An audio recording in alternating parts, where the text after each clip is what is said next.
stage car, some coaches, and a first-class parlor dinette car. Back in this day, it was a real good train. And, back several years ago, sure, it took you like 9 hours to get from Alamosa to Durango. But that's 200 miles, see? Well, when the roads are bad, you couldn't go over the pass anyhow, so actually about the only way they had getting through.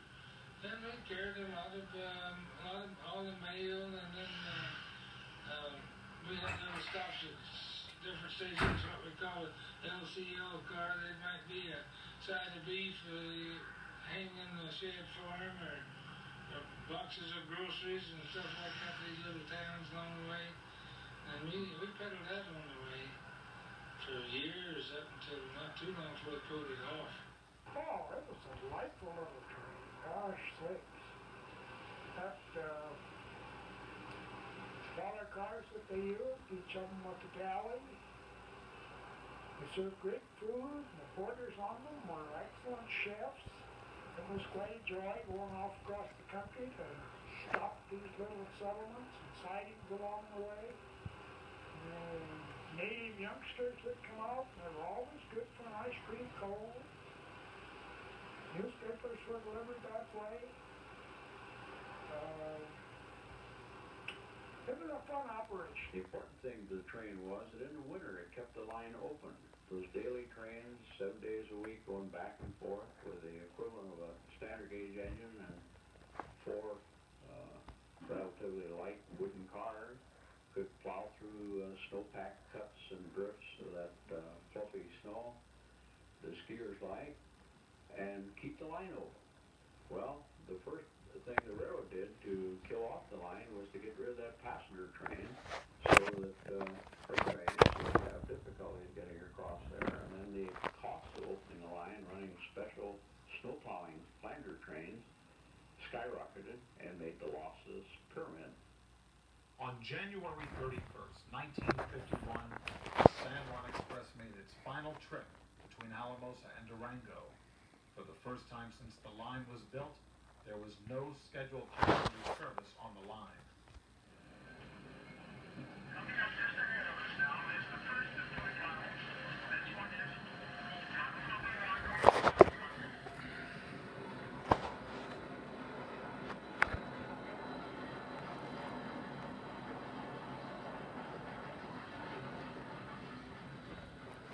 Today, one can still ride over the most spectacular portion of the route traveled by the San Juan, the area near Toltec Gorge. It was along this section of the line that on February 11, 1948, disaster struck at Phantom Curve. They had this snow slide hit about 2 cars behind the engine. And it took the baggage car, had a baggage car and a mail car behind the engine. Then we had the 2 coaches and then the parlor car. And the third car, first coach went down, the second one right behind it. The parlor car turned over, and it didn't go very far, but the coaches went way down the bottom before they got stopped. And about the only damage, injury, one of the brakemen fell over, hit something, and kind of split his head open. I think the conductor had a little skin trace on his head, but none of the passengers, as far as I know, was hurt. Braving the bitter winter cold is the last thing on the minds of today's passengers as they enjoy some truly beautiful scenery along the line, alternating between Rio Grande National Forest in Colorado and Carson National Forest in New Mexico.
the train eases past Toltec Gorge. Patrons have marveled at this stretch of the railroad for over 100 years. Shortly after negotiating Toltec Gorge, the train enters another area with vastly different scenery. Nearing Osier, Colorado, the train begins to encounter a large grassy area. This part of the forest was destroyed by a large fire in 1879 and has never fully recovered. It was here in 1880 that the Rio Grande established the town of Osier. Today, the station is the central lunch stop for the trains from Chama and Antonito. The train from Chama usually arrives first, winding its way along the mountainside before curving into the ghost town.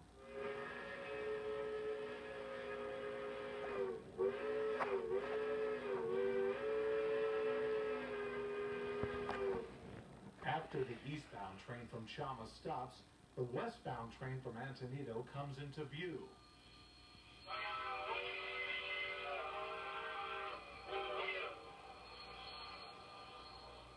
The selection of Osier as the lunch stop on the Cumbres and Toltec is certainly an appropriate one, as this location was a lunch stop during the early days of the railroad.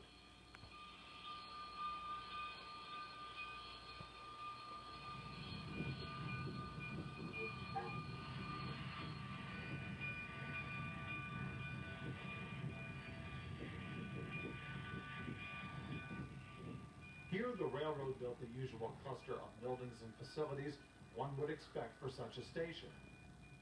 At this site is a small depot, a water tank, section house, stock pens, and a siding. For a time, there was even a small community here. They had a so-called hotel there at one time. It was called Jenkins Gardens, and it was a guy that had homesteaded there. And he put up people. I don't think it was anything but very primitive. And I think now most of the signs of where these buildings were are gone. But they were up on the hill above where the tracks are.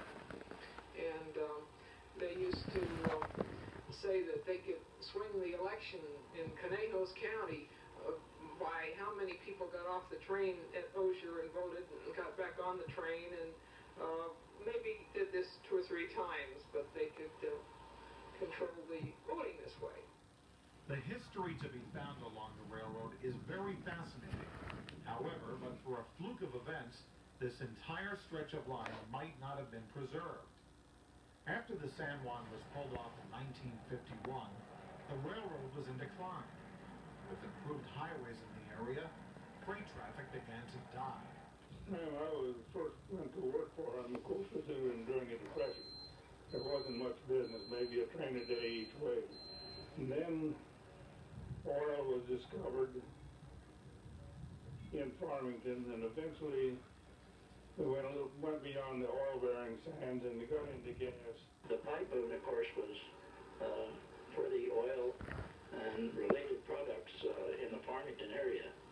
And there was a lot of what they call mud, which are used in their drilling operation, and all the related products that go with oil drilling. About 1950, we really began to run on the railroad, hauling pipe, other materials for the gas field into the Farmington area. As the pipe came in, of course, at Alamosa, we had a major transfer, and the transfer was accomplished by removing the pipe, unloading it from the standard gauge cars onto the narrow gauge cars. As I recall, during the